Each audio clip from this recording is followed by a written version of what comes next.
इरशाद अर्शी की ये गजल उस दौर की है जब हम 70 की दिहाई में यूनिवर्सिटी में पढ़ा करते थे। सोचिए उस दौर में भी मायूसी का ये आलम कि वो पुकारती है, मेरे हाथों में नहीं कोई हुनर अब के बरस, जाने किस इस्म पे खुलता है ये दर अब के बरस। इसी कैफियत में लिखी हुई ये गजल उस दौर पर तो शायद उतनी सादिक ना आती हो, लेकिन 2022 एक ऐसा साल पाकिस्तान की तारीख में गुजरा है जो शायद पाकिस्तान की 75 साला तारीख का सबसे हौलनाक और अलमनाक साल था। पै दर पै मुसीबतों, आफतों, बलाओं, बेयकीनियों और हुकूमती जबरो इकरा का ये साल जिस तरह बीता है, उसका एक एक लम्हा अश्क आलूद है। लेकिन अपनी तमाम तर बेयकीनियों के बावजूद ये साल इस पूरी कौम को एक यकीन के पैकरे लाजवाल में ढाल गया। इस साल का 10 अप्रैल वो लम्हा था जिसने पाकिस्तान की तारीख में एक हद फासिल कायम की। उस दिन एक नुमाया तकसीम हुई जिसने इस मुमलिकत खुदादाद पाकिस्तान के माजी और हाल को मुकम्मल तौर पर जुदा करके रख दिया। 10 अप्रैल से पहले के पाकिस्तान के अवाम पजमुर्दा और मायूसी के आलम में हर लम्हा सब्र करने वाले और खामोशी से हर फैसला बर्दाश्त करने वाली एक कौम थी। कभी कभी एहतजाज के लिए उठ खड़े होते, कुछ बातें मनवा भी लेते, लेकिन फिर अजीम रहनुमाओं के फरेब में आकर खामोश से हो जाते। ये लोग अयूब खान के खिलाफ फातिमा जिन्ना की क़यादत में बाहर निकले थे, लेकिन उन निकलने वालों की शनाख्त बहुत नुमाया थी। ये सिर्फ मशरकी पाकिस्तान के हुर्रियत पसंद अवाम थे या कराची के जियाले। ये कौम 1977 में भी इलेक्शनों में की जाने वाली धांधली के खिलाफ जुल्फिकार अली भुट्टो के सामने सरापा एहतजाज बन गई थी। 4 माह की जानदार तहरीक और फिर ज़ियाउल हक को अपना नजात दहिंदा तस्लीम करने के बाद ये कौम चादर तान कर सो गई और उसके इनकिलाबी रहनुमा निजाम मुस्तफा के नारों को विजारतों की दहलीज पर बेच आए। उसके बाद ये लोग अपने रहनुमाओं से भी मायूस हो गए और नजात दहिंदों से भी।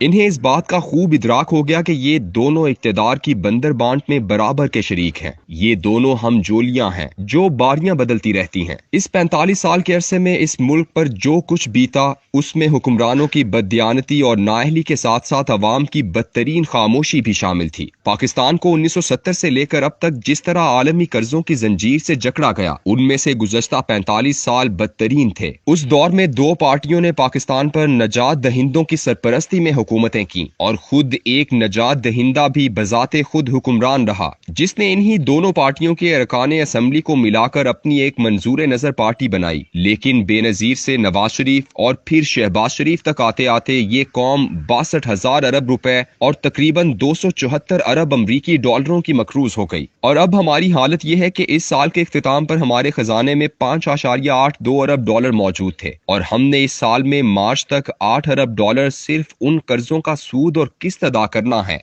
जो इन शाह खर्च हुक्मरानों ने 45 सालों में हम पर मुसल्लत किए हैं। अगर इतने कर्जों से हमारी हालत ही बदल जाती तो हम शुक्र अदा करते, लेकिन हम तो पहले से भी बदतर होते चले गए। इसकी वजह यह थी कि हमने इन लीडरों को अपने आकाओं की तरह तस्लीम किया। हम बाहैसियत कौम 2 बड़े और चंद छोटे छोटे मफाद परस्त गिरोहों में तकसीम हो गए। हमने हर उस झूठ का दिफा किया जो हमारे हर दिल अजीज रहनुमा हमारे सामने बोलते रहे और हम उनकी करप्शन पर भी बहैसियत मजमुई पर्दा डालते रहे। हमारे नजात दहिंदा अपने लिए एक मखसूस वक्त के लिए मखसूस पार्टी को मंजूर नजर बनाते और फिर उसे नजरों से गिराकर किसी दूसरी को महबूब बना लेते। इसी खेल में 45 साल बीत गए और इस कौम का पैमाना सब्र लबरेज हो गया। इनकिलाबात की तारीख से नजरियात कशीद करने वाले बताते हैं कि हर कौम का एक नुक्ता बर्दाश्त होता है। मशहूर मुसन्निफ, सहाफी और मुकर्रर मैल्कलम ग्लैडविल ने इस नजरिए पर अपनी मशहूर किताब द टिपिंग पॉइंट तहरीर की है। इस किताब का सानवी उन्वान है, कैसे छोटी चीजें बहुत बड़ा फर्क पैदा करती हैं। इस किताब का निचोड़ यह है कि कभी कभी एक छोटा सा वाकया भी बड़े बड़े सानेहात और इनकिलाबात को जन्म दे देता है। ऐसा बज़ाहिर बहुत ही अजीब लगता है, लेकिन होता यूं है कि कई सालों का जब्र, कश्मकश और अजियत जमा होती रहती है और जब अवाम की कुव्वत बर्दाश्त एक ऐसे नुक्ते पर आ जाती है तो फिर एक छोटा सा वाकया ही उन्हें फौरन मुश्तइल कर देता है।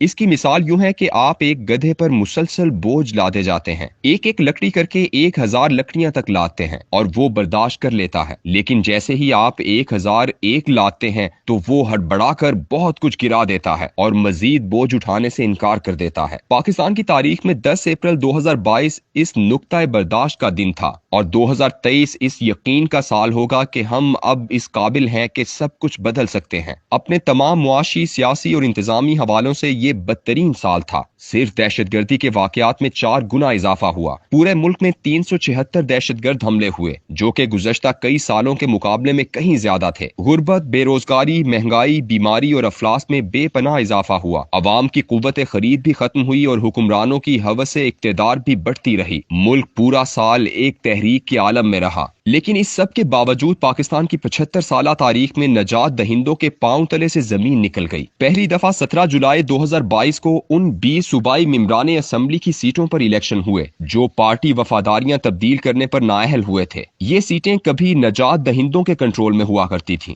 वो जिसे बख्श देते उसकी हुकूमत बन जाती, लेकिन इस दफा ये कंट्रोल अवाम ने हवा में उड़ा दिया। अगली चाल ये चली गई कि वो 11 कमजोर हल्के जिन पर पीटीआई के मेंबरान जीते थे, उनके इस्तीफे मंजूर कर लिए गए। मगर इमरान खान वो इलेक्शन जीतकर सबको हैरान कर गया। नवंबर की 3 तारीख को वजीराबाद में जिस तरह के कातिलाना हमले में इमरान खान मौजूजाना तौर पर जिंदा बच निकला, उससे और कुछ साबित हो ना हो, ये मुहावरा सच निकला कि नकारा खल्क को आवाज खुदा समझो। साल के जाते जाते अपनी ताकत मुज्तमा करते हुए अपनी ही तोड़ी हुई एमक्यूएम को दोबारा जोड़ा जा रहा है और अपनी ही बनाई हुई बैप पार्टी के अराकीन को दूसरी पार्टियों को तोहफे में दिया जा रहा है। ये सब चलता रहेगा, लेकिन 2022 ने यह तय कर दिया है कि वो इस मुल्क में एक नई तारीख रकम कर चुका है। नए साल के लिए इरशाद अर्शी के शेर का ये मक्ता हस्बे हाल है। तूने जी भर के बहुत खुद को बिगाड़ा अर्शी, तू मेरी मान, तू जी भर के संवर अब के बरस।